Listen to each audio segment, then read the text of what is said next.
que es conveniente, cree que es prudente tener una nueva constitución?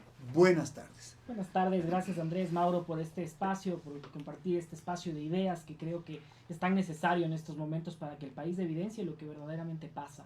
Y es precisamente oportuno e importante que el país se entere y se dé cuenta que necesitamos ir a un proceso de constituyente, por lo que hemos reclamado ya hace casi 20 años. Yo sí estuve en favor del no en la Constitución de Montecristi porque teníamos muchos argumentos. El primer argumento es que era una constitución plenamente garantista en el sentido de que daba carta abierta a que puedan pasar muchas cosas que en ese tiempo pues sonaban súper románticas y nos encantaba la tarima y el populismo correísta, etcétera, pero hoy nos han pegado muy fuerte en la infiltración del narcotráfico, en la infiltración de una institucionalidad muy débil, muy frágil, de un sistema de justicia muy venido a menos. Y sobre todo, que fue diseñado para que el correísmo gobierne, si es posible, perpetuamente. Porque así nos ha demostrado que se manejó el socialismo del siglo XXI, puesto hoy sobre la mesa el caso venezolano, que es un símil de lo que fue la Constitución de Montecristi. Dicho esto, creo que es necesarísimo salir de esa constitución chavista, casi comunista del socialismo del siglo XXI, de un comunismo que quisieron pintarle medio moderno. Yo en algunos espacios académicos veía que el socialismo del siglo XXI era un espacio en vías de construcción, no ha terminado de construirse, y tal cual como fue el muro de Berlín cayó, y tampoco ha dado ningún resultado en ninguno de los países de la región que han tomado como postura el socialismo del siglo XXI. Ese es, para empezar, sobre lo macro, una de las razones para poder salir de esta Está perfecto, entonces tengo que repetir de alguna manera la pregunta, Mauro. ¿Es pertinente, conveniente para el futuro, para el desarrollo del país, en fin, tener una nueva constitución? En lo absoluto, Andrés, un saludo cordial para usted, para Santiago y por supuesto para toda la audiencia. No es conveniente una constituyente porque no se puede firmar un cheque en blanco a favor de un presidente que es el proponente, que ni siquiera nos cuenta los lineamientos básicos que contendrá esa nueva constitución. No se puede votar a ciegas a favor de un proyecto político constitucional que no existe. Daniel Noboa, lo digo frontalmente, no tiene un plan de constitución, tiene un plan de negocios y más adelante lo especificaré por qué. Y no se puede votar a favor de una constituyente porque los derechos de los ecuatorianos están en gravísimo riesgo. La seguridad social, el propio presidente Noboa ha señalado que quiere trasladar la prestación de salud hacia el Ministerio de Salud Pública, dejando en total abandono a los trabajadores, a los afiliados, a los jubilados. Bueno, pero Mauro, permítame ir articulando, Andrés. Y hoy incluso llegó al extremo de decir que el ISFA y el ISPOL de militares y de policías también se trasladará al Ministerio de Salud Pública. Al propio Ministerio de Salud, que le recortó $1.300 millones este gobierno, el de Daniel Noboa, en diciembre del año pasado. Están en peligro los derechos de los trabajadores, Andrés, porque la ministra Ivonne Núñez dijo que insistirá con el contrato por horas, con la precarización laboral. Van a intentar reducir el salario básico unificado, que es el sueño erótico de determinadas élites de este país, porque dicen que no somos tan competitivos como Colombia y Perú porque allá se gana la mitad. Está en peligro el derecho a la educación pública universitaria. Un vocero del gobierno, con su colega Carlos Vera, lo dijo abiertamente, que la universidad pública no debería ser gratuita y que debería tener un costo. Y están en riesgo los derechos de la naturaleza, porque van a querer implementar a rajatabla proyectos como Quimsacocha. Esto que usted ha señalado, estos temas que usted ha señalado, demuestran que sí hay pues una propuesta. Probablemente intereses ocultos y espantosos para tratar de recortar los derechos de la gente, pero los lineamientos grandes, fundamentales, si usted le dice a Daniel Noboa, que es el proponente, no a Santiago Begdach, no a ningún otro actor político de otra corriente ideológica o partidaria, si usted le pregunta a Daniel Noboa, Andrés, dígame, presidente de la República, 5 grandes ejes que usted cambiaría de la Constitución y dígame cuál es la propuesta que usted presentaría a contramano, no sabe. No tiene una agenda política, no tiene una agenda. ¿Sabe qué ha dicho él, Andrés? Y el país entero es testigo. Denme el voto y luego del 16 de noviembre les cuento qué es lo que yo propondré. Un cheque en blanco, un voto a ciegas. Eso es vergonzoso para cualquier proponente y más para el presidente de la República. Andino, Santiago Begdach, su turno. Yo creo que Mauro no se ha enterado que en un proceso constituyente quien escribe la Constitución es precisamente los constituyentes. No podemos ponernos primero los zapatos y luego las medias. el presidente de la República, si habría sacado una constitución escrita, estarías cuestionando este rato que ya sin votaciones hay una constitución y que el fascismo y que porque ese relato les encanta. Nadie ha dicho Entonces, que saque una constitución no puede escrita. pasar una constitución escrita primero. Segundo, existe hoy por hoy un proceso que llama a la ciudadanía porque precisamente el gobierno nacional está entendiendo esta inflexión que hay entre los ciudadanos y pese a eso arriesga un proceso democrático que va a llamar a una asamblea constituyente, que va a tener candidatos y que luego se va a desarrollar un proceso constitucional que luego va a ser llevado a votación. Entonces, tan básico es el relato que están manejando, que siempre han tenido, el de las élites, el de la oligarquía. Me encanta, pero ya pasamos, miren esa página, por Dios. Si quieren beneficiarse de lo electoral, empiecen a proponer. Tú mismo estabas a favor del paro. ¿Por qué? Yo en este mismo espacio lo dije. ¿Por qué no aprovechan esta oportunidad? Y si tanto apoyo tienen para paralizar una provincia entera, pongan sus pliegos de peticiones y pónganle a colación en el tema constitucional, pues. Vámonos a las mesas de diálogo. Ustedes que les encanta la palabra socializar. Entiendan que este es el mismo proceso, pero ahora con la gran diferencia de que sí existen procesos democráticos, que no tienen ese populismo absurdo de convencer con el romance a las personas y de meternos una constitución de 400 y pico de artículos que muchos analizamos desde un inicio y lo dijimos claramente que no tenían futuro y que el país está venido a menos desde lo institucional por esa misma problemática. Y ahora vienen a decirnos que siguen con el concepto romántico de la oligarquía. Pasen la página, dedíquense a proponer y vamos al proceso constitucional con altura. Entonces ahí es donde yo creo que hay que plantear cosas, porque me parece que para ir a la Asamblea Constituyente hay que decir si estamos o no de acuerdo, por ejemplo, con la bicameralidad. Si estamos o no de acuerdo con la eliminación del Consejo de Participación o del Consejo de la Judicatura, si creemos que es pertinente que la Corte Constitucional se convierta en una sala de la Corte Nacional de Justicia. O sea, esos temas creo que hay que comenzar a debatir, Mauro. Y son los temas que debería exponerlos abiertamente el presidente de la República. El problema es que no conoce sobre eso, por eso no habla. En esta segunda intervención, Santiago ha dicho un montón de cosas, pero en la práctica no ha dicho nada de fondo. Pero sí quisiera desmitificar algunas cosas. Aquí está la Constitución. Tú dices que la Constitución es supremamente garantista y que no permite combatir la delincuencia. Aquí está.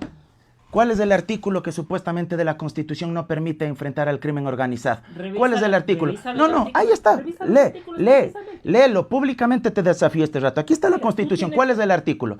Permítame que le enfrente así, pues, Andrés, con argumentos. Aquí está la Constitución. No quiere leer. ¿Sabe por qué? Porque mienten, bueno, porque tienen, de hecho, hay porque alguna tienen limitación a tal punto que el presidente ha tenido que no, recurrir Andrés, a los decretos de permítame, excepción, Andrés, con todo respeto y que evidentemente se defienda solo, mi querido Santiago, que no me puede decir qué artículo de la Constitución es el que supuestamente no permite combatir a la inseguridad. Que los quiteños y quiteñas sepan que les mienten cuando dicen que la Constitución no permite enfrentar a la delincuencia. Te he dado la Constitución, no has querido leerla. Ya no te puedo dar de nuevo porque tienes que comprarte la tuya mismo.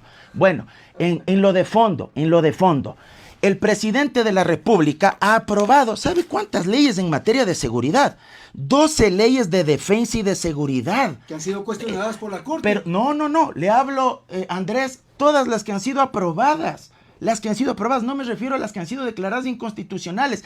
12 leyes de defensa y seguridad han sido aprobadas en el periodo de Noboa. Y me parece que en el periodo de Lazo, 8 leyes también de defensa fueron aprobadas. No es un tema normativo. Aquí Santiago viene a hablar de socialismo. Vea, usted es un heredero dignísimo, Andrés. No le quiero echar flores. De don Benjamín Carrión, un verdadero socialista. Yo quisiera aquí que Santiago me diga qué entiende por socialismo. Que la Constitución es comunista, dice. Vea, el socialismo real, y usted lo sabe porque don Benjamín Carrión sí era socialista de verdad. ¿Acaso que esta Constitución instaura la dictadura del proletariado?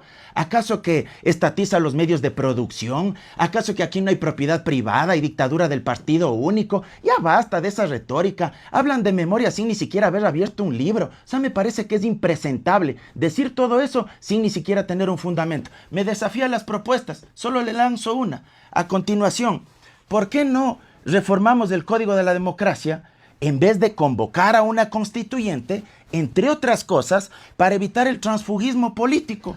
y evitar que los asambleístas que llegan auspiciados por un partido, a los 8 días se cambien de camiseta, vayan por otro partido y aquí no ha pasado nada. Que pierdan el escaño, Andrés, a menos que se cambien de partido ejerciendo su derecho a la objeción de conciencia. ADN es una recicladora que se ha llevado los desechos de los demás partidos, de la Revolución Ciudadana, de Pachacutic, de los social cristianos, todos, nadie se salva, pero es una recicladora de los despojos de los demás partidos, que se sancione el transfugismo, y para eso no se necesita una constituyente. Gracias, vamos Santiago, por favor. Bueno, mira, aquí ponerte una constitución, empezarnos a buscar los artículos es absurdo, pero pongámonos a pensar solo en una cosa. Primero, ¿cómo está ordenado el sistema de elección de jueces y fiscales, que está en la Constitución? ¿Cómo está el sistema de evaluación, que está en la Constitución? Todo eso consta en la Constitución, que no ha dado ningún resultado. ¿Dónde está la Constitución socialista? Evidentemente fue la Constitución propiciada por el socialismo del siglo XXI, el correísmo. Y tú hablas ¿Qué socialismo? De transfugismo, ¿Qué socialismo? Mauro. Tú hablas de transfugismo y te ¿Qué pasaste socialismo? de la Revolución Ciudadana. ¿Qué socialismo? Siempre he sido de izquierda, siempre he sido de izquierda. ¿Qué socialismo? Por favor. Mira, Hablas de que la Constitución es prodelincuencial, te deberías saber de memoria los artículos que supuestamente son prodelincuenciales, pues, o sea, si repites en todos los medios de comunicación que la Constitución es prodelincuencial, no sabes, Santiago, solo repites puros lugares comunes. Se habla de Estado social de derechos y no del Estado constitucional de derecho, ahí ya existe un gran abismo de diferencia que permite estas manipulaciones de la justicia y que es lo que ha dado pie a un montón de recursos que se han utilizado a lo largo del tiempo y que han sido manipulados a través de la justicia. Pero es que es obvio y evidente que no ha dado resultados y que el sistema judicial está completamente corrompido porque tienen estas herramientas. Pues, algo tendrán que escribir en los textos los jueces puestos por el Consejo de la Judicatura de Gustavo Yalc. Entonces, esas situaciones, y si nos vamos más allá, sobre la base de lo institucional que tiene el Consejo de Participación Ciudadana, por ejemplo, entonces nos enteramos de cómo se dan las autoridades o todo el escándalo del caso Ligados, que viene a dar cuentas de que el sistema no está funcionando y que tiene que ser modificado. Yéndonos a la madre del problema, ¿por qué tener 5 poderes? Tenemos que regresar a los 3 poderes. Como ya lo dijiste tú, Andrés, motivar el sistema legislativo, robustecerlo de esta manera, y pensar en una bicameralidad. Ya he hablado del sistema de justicia y evidentemente fortalecer las acciones ejecutivas. Pero si nos vamos a un sistema democrático y si estamos pasando un proceso que tiene que preguntársele al ciudadano y que luego elegir un proceso constitucional y luego aprobar una constitución que también tiene que tener una representación y tiene que ser votada y demás, pues ¿dónde está el problema? Ahora, hay temas en la Constitución, Mauro, yo no puedo precisar tampoco el artículo, pero que sí protege. No le ayude, Andrés. O sea, usted no es abogado, pero, él sí es abogado no, y debería saberlo de memoria. Él es abogado. Él es abogado. Por ejemplo, esas medidas cautelares, esas protecciones constitucionales, Con gusto le explico protegen a la audiencia eso, Andrés. Al delincuente. En lo absoluto, Andrés. De hecho, tuvo que revisar la Corte Constitucional. En lo absoluto, porque Andrés. Muchísimos detenidos tuvieron que estar en la puerta giratoria. Les cogían presos y luego los liberaban. ¿Sabe quién es el principal responsable de la impunidad de los privados de la libertad? Daniel Noboa, pues, si él libera a los colombianos en la frontera que estaban sentenciados penalmente, que estaban cumpliendo una condena aquí, y comete la bestialidad jurídica, porque no hay otro nombre, de liberarlos en la frontera y decirles, señores, no les queremos aquí, váyanse a su país para que luego regresen a delinquir acá mismo. Pero si eso es dejar en la impunidad. El presidente amnistió a los indígenas que provocaron el paro y voy a lo de fondo. Y voy a lo de fondo. No sé qué tienen que ver las amnistías, pero bueno, con el tema de la constituyente, del tema de la inseguridad. El principio que usted señala de los colombianos. Y mire, Andrés, igual a los responsables aquí, el tema de la impunidad. Usted me consulta, Andrés, el tema de las garantías. Exacto. ¿Qué culpa tiene, por ejemplo, una acción de protección o un habeas corpus mal aplicado por un juez si ese juez es corrupto, si ese juez es pillo? ¿Qué culpa tiene la no aplicación de la prisión preventiva si es que hay un fiscal pillo, como el caso Porsche Cayenne en Guayaquil, donde no le formulan cargos a un presunto terrorista que puso una bomba en la bahía de Guayaquil en el mes de junio, existiendo las evidencias? Las cámaras de videovigilancia de la empresa de seguridad de Guayaquil existen. se denunció a través de un asambleísta. El alcalde de Guayaquil también lo hizo público. Diario Expreso lo ha hecho público. ¿Y sabe qué hicieron? ¿Y sabe qué hicieron? ¿Y sabe qué hicieron? Por favor, argumenta. Argumenta, por favor, pero no te pongas nerviosito, tranquilo. No te pongas nerviosito. Pero no te pongas nerviosito. No te pongas nerviosito, tranquilo. No te pongas nerviosito. Entonces, imagínese, si un fiscal, Andrés, no acusa, no le formula cargos en el caso Porsche Cayenne, ¿será culpa del Código Orgánico Integral Penal? ¿Será culpa de la Constitución de la República? En lo absoluto. Algo adicional desde el punto de vista técnico. Una constitución no impone sanciones, no impone condenas. Una constitución no tipifica tal delito, tantos años. Para eso está este otro libro que también le he traído para ver si lee el Código Orgánico Integral Penal. Aquí están los delitos, aquí están las penas, aquí esto se ha reformado durante los últimos 3 gobiernos y desde la época de Correa incluso, también cometiendo populismo penal, porque yo no me caso con los errores que han cometido antes. 2 veces en promedio por año se ha reformado el Código Orgánico Integral Penal desde el año 2014 hasta la actualidad. Y todas las reformas han sido para endurecer las penas. Vamos con las propuestas. Le he explicado lo de las garantías. No es culpa de las garantías, es culpa de malos operadores de justicia. Vamos con el tema de las propuestas. ¿Por qué no disminuimos el hiperpresidencialismo? Yo sí creo que hay que hacer reformas de la Constitución en la parte orgánica. Pero no se puede topar la parte dogmática de los derechos, Andrés. Eso es inalterable. Eso no puede ser regresivo. Pero en la parte orgánica, en vez de destrabar el hiperpresidencialismo que tanto cuestiona Santiago, el presidente Noboa quiere fortalecerlo al reducir, al desaparecer la Corte Constitucional y volverlo una sala de la Corte Nacional de Justicia, una salita de 3 jueces. ¿Sabe quién es el órgano de gobierno de esa sala de 3 jueces? El Consejo de la Judicatura. ¿Y quién es el presidente del Consejo de la Judicatura? El doctor Mario Godoy, amigo íntimo del presidente Noboa. Ese Consejo de la Judicatura va a presionar a esa sala de lo constitucional bajándose al último contrapoder democrático que es la Corte. Vamos con Santiago. Pero todo lo que has hablado se define precisamente cuando no hay una designación justa de autoridades, que eso sí prevé la Constitución, que prevé en el sistema de justicia cuando los fiscales no tienen la posibilidad, y yéndonos más allá de estar sin rostro, para precisamente defenderse y poder fallar porque hay de todo, ¿no? Como hay fiscales corruptos, también hay fiscales que fallan por temor, por amenazas, por miedo. Y eso es lo que tiene que proteger la Constitución. Y yéndonos al sistema en sí, ya en lo medular, todo lo que ha ocasionado estas políticas que han sido en ciertos casos permisivas y en otras incomprendidas y que han tenido atajos constitucionales que han permitido que esto se dé. Entonces, si es que vamos a tu teoría, pues estás de acuerdo con un proceso constitucional, porque además te comento que los procesos dentro de la Asamblea, cuando existe una reforma parcial o lo que sea, son mucho más largos que irnos a este proceso de constituyente.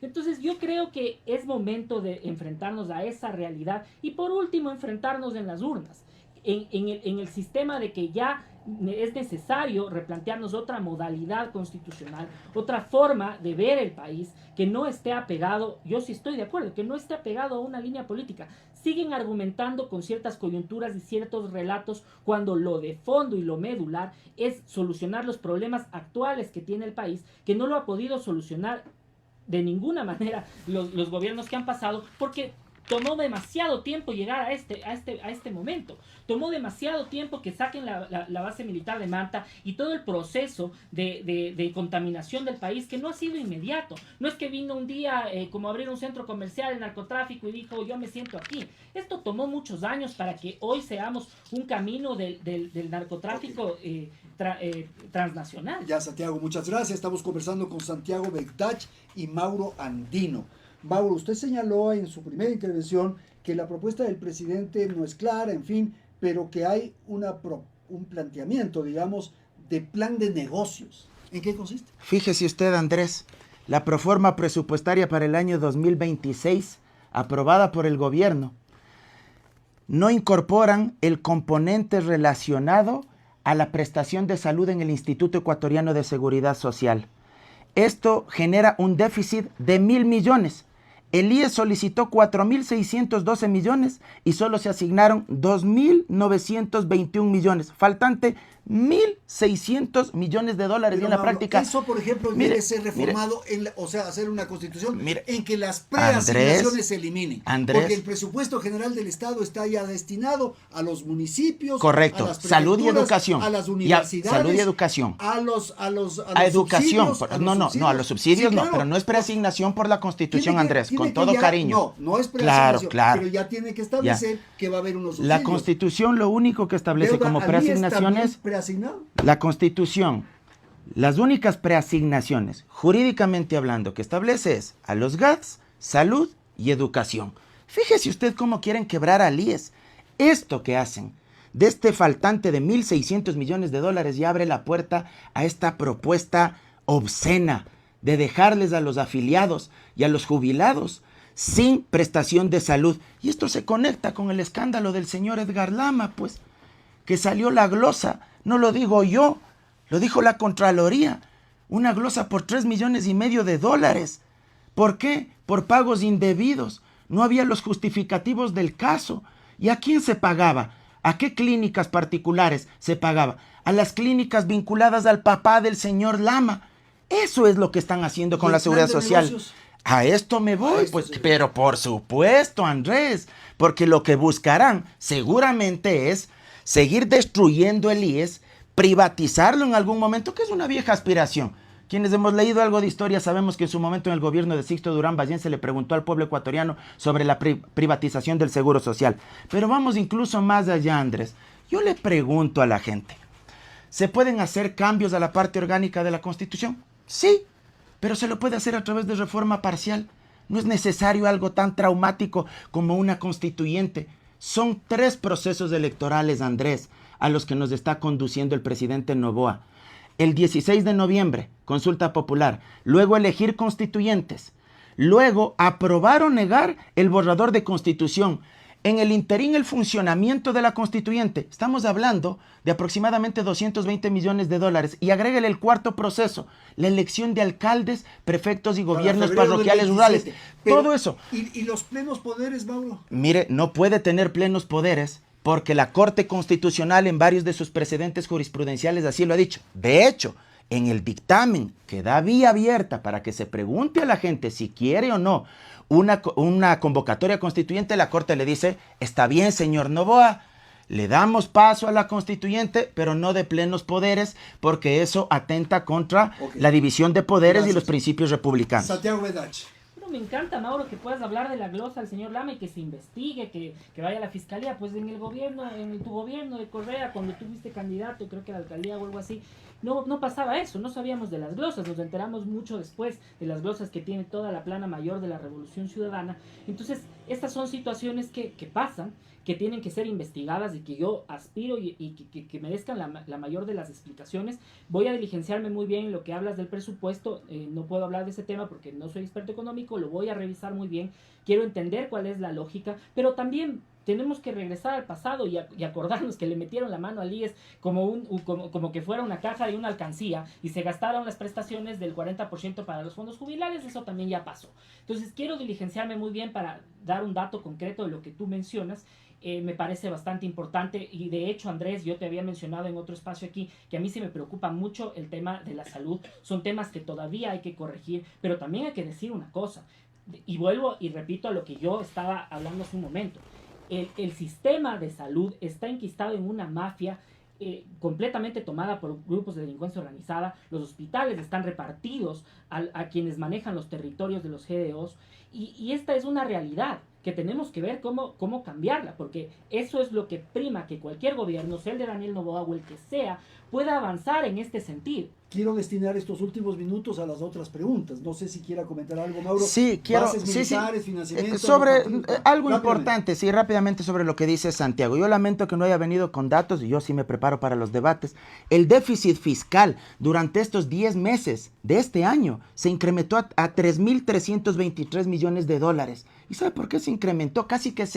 Más que se duplicó el déficit en comparación con el año anterior. ¿Sabe por qué? Y esto lo dice el Observatorio de Política Fiscal del economista Jaime Carrer, que no es pues de izquierda ni marxista como sueñan ahí. Es un economista de derecha. ¿Sabe por qué se incrementó? Por los bonos que tu gobierno se ha gastado, se has despilfarrado durante la primera vuelta, la segunda vuelta y ahora durante esta campaña de consulta popular. Y porque aumentó el pago de deuda, 4.000 millones de dólares al FMI el año anterior y este año se acabó de aprobar 1.000 millones de dólares más. ¿Y sabe cuál es la ejecución en obra pública? Este año había presupuestado 449 millones de obra pública y hasta octubre se han gastado solo 120 millones. Esa es la ineptitud de un gobierno que, a pesar de las grandes necesidades del país, prefiere gastarse 220 millones de dólares en 3 elecciones para llevarnos a una constituyente que es el abismo. Una ronda final sobre el tema bases militares, Santiago, asunto financiamiento a los partidos políticos y reducción del número de asambleístas. Por favor. Bueno, respecto a las bases militares, es obvio, no les convenía tener a las bases militares de acá por el pacto con la narcopolítica que tenía el correísmo en ese momento. Las cifras no mienten, en medida de que se van evaluando las incautaciones de droga, en medida de que va saliendo el gobierno de Correa, y también las muertes violentas pues van ocurriendo en el país en medida de estas incautaciones. Esta es la triste realidad después de que salió la base de Manta. El Ecuador heredó un problema internacional que lo volvieron local, los irresponsables de aquel gobierno que pactó precisamente con la narcopolítica, y ahora nos pasa factura. Es indispensable buscar ayuda, y no es como dicen, pues que van a vulnerar la soberanía, porque la soberanía es a las personas. Si yo no tengo como individuo soberanía para que no me maten saliendo a la calle, o para que no entren a mi casa y me roben, o quién sabe qué más hagan, no hay soberanía en ningún país. Entonces, en este sentido, se tienen que analizar muy a profundidad después de la consulta, en caso de aprobarse el tema de las bases militares, cómo van a ser planteados estos acuerdos. El gobierno nacional ya ha ofrecido que no es que se va a utilizar las reservas de las Islas Galápagos, etcétera. Hay que analizar cómo se darán estos acuerdos. Sin embargo, creo que es importante contar con esta herramienta para defendernos, en este caso, del crimen organizado que nos aqueja, que es transnacional, y que eso ya lo conocemos bastante a profundidad.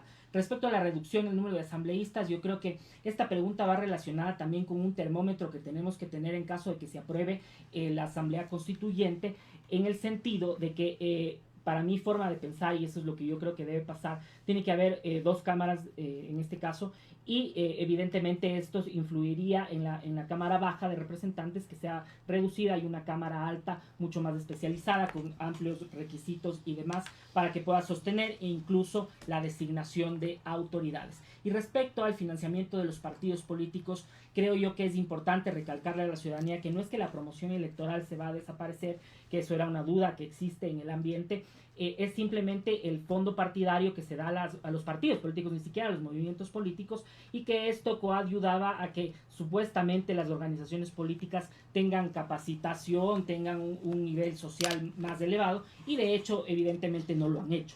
Entonces creo que es importante que la ciudadanía decida si es que quiere que estos recursos sigan fugando de esta forma y no sean empleados de ninguna manera, replanteándonos también que esto tiene que ser utilizado en una asamblea constituyente para replantear de a fondo el sistema de partidos y las competencias del Consejo Nacional Electoral, para que precisamente el Consejo Nacional Electoral, a cuentas de que no entregan estos fondos partidarios, pueda fiscalizar de mejor manera. Tiene una línea de fiscalización, pero realmente es muy reducida, el departamento es muy pequeño, no tiene una línea tecnológica, no tiene una dirección concreta con la UAFE. Entonces creo que eso se debe replantear para evitar que los partidos y organizaciones políticas sean financiadas por la delincuencia organizada o cualquier otro tipo de economía criminal, por así decirlo. Vamos a terminar. La última intervención. ¿Esta sí? Sí, ya. Entonces, o sea, son las 3 preguntas, ¿no? Claro, Después por supuesto. Sí, ya. Perfecto. Sobre las bases militares y la narcopolítica. Mire, Andrés, yo creo que hay que tener claridad de que nadie se opone a la cooperación internacional. Eso es fundamental.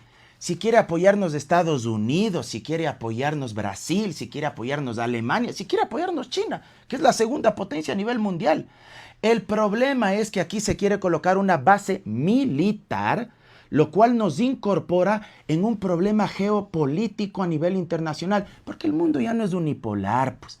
El mundo es multipolar, ahora hay bloques, hay polos de desarrollo y hay un enfrentamiento entre Estados Unidos, la Unión Europea, que está en decadencia lamentablemente, versus Rusia y China. Si es que tomamos partido con una base militar aquí, no con cooperación, sino con una base militar, corremos el riesgo de involucrarnos cuando se dé algún conflicto armado a nivel internacional en medio de algo que no tenemos por qué tomar partido. Ahora, si es que uno habla de Estados Unidos, ya hay 3 acuerdos firmados, marítimo, terrestre, aéreo, 2 en el gobierno de Guillermo Lasso, 1 en el gobierno de Daniel Noboa. Cuando quisieron enfrentar a la minería ilegal, lo hicieron en este gobierno. Yo felicité en redes sociales. Lo hicieron con determinación las Fuerzas Armadas. Para eso no se necesita una base militar, pero además los riesgos que existen. En su momento, en la base de Manta, se cometieron 118 delitos cometidos por militares de Estados Unidos, impunidad en contra de más de 300 militares. En el 2002, una embarcación con 18 pescadores desaparecieron. Y no hay datos, como dice Santiago, yo sí verifico las fuentes, Lupa Media señala que no hay datos, como dice la gente de este gobierno, de que después de la base de Manta se hayan triplicado las rutas del narcotráfico. Y si hablamos de narcopolítica, yo sí creo que Santiago debería asesorarle bastante bien a Cristian Zurita, porque le han llamado a declarar en la fiscalía, porque el testigo, Carlos Lasso, el compañero de Norero, dice que por no pagarle Jordán a Zurita es que le mandaron a matar a Fernando Villavicencio. Y de paso, que asesores bien en el Tribunal Contencioso Electoral, porque hay una denuncia en contra de Construye, tu ex partido, antes de que ahora seas de ADN, tu ex partido, por manejos opacos de la campaña. Denuncia en contra de Cristian Zurita y de Andrea González. Noticia que está en todos los medios de comunicación. Manejos opacos de la campaña, que no se sabe de dónde salió el dinero. Segundo, sobre reducción de asambleístas. El problema, el inconveniente no es cuantitativo. Podemos tener un aula de 50 alumnos. Si de los 50, 40 son vagos, esto no se soluciona pues diciendo quedémonos en 20, porque igual 15 van a seguir siendo vagos. Es un tema de calidad. ¿Cómo podemos fortalecer la democracia representativa? Yo planteo una reforma en el Código de la Democracia y tú estás trabajando este rato en la Asamblea. Te invito, te desafío a que propongas eso con algún asambleísta. Que se incorpore en el Código de la Democracia un curso certificado de 200 horas de duración. No título de tercer nivel, porque eso no se puede, Andrés, por la Convención Americana de Derechos Humanos. Un curso de 200 horas. Que los precandidatos de todos los partidos lo aprueben ese curso sobre derecho parlamentario, derecho constitucional, ciencia política, economía política, pero que ese curso sea articulado con las universidades públicas y privadas y con el Instituto de la Democracia del Consejo Nacional Electoral. Y la otra cuestión, que del 100% de los candidatos en las listas, el 70% sean afiliados con determinado tiempo de anticipación y un 30% de invitados. ¿Qué garantizaríamos con eso? Que los partidos se encarguen de preparar cuadros para que puedan ser candidatos en las elecciones. El tema de número de asambleístas, y le voy a dar el dato, algo también que me parece muy importante, sobre Chile y Uruguay, las 2 democracias de América del Sur más consolidadas de la región.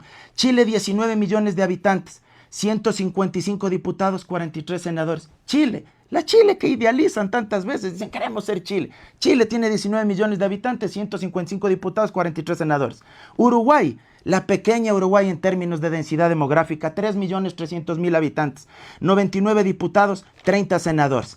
Así que el tema no pasa por el número. ¿Usted va a ser candidato a la Asamblea Constituyente? Yo estoy convencido que él no va a ganar este día domingo. Pero si pasa lo contrario. No, este día domingo estoy con... No, a mí no me gusta especular, mi querido Andrés. El día domingo yo estoy convencido que va a ganar el no y estaré siempre del lado correcto de la historia, que es defender a los más débiles, defender los derechos y prepararme cuando hay un debate, evidentemente, para poder estar a la altura de nuestra audiencia.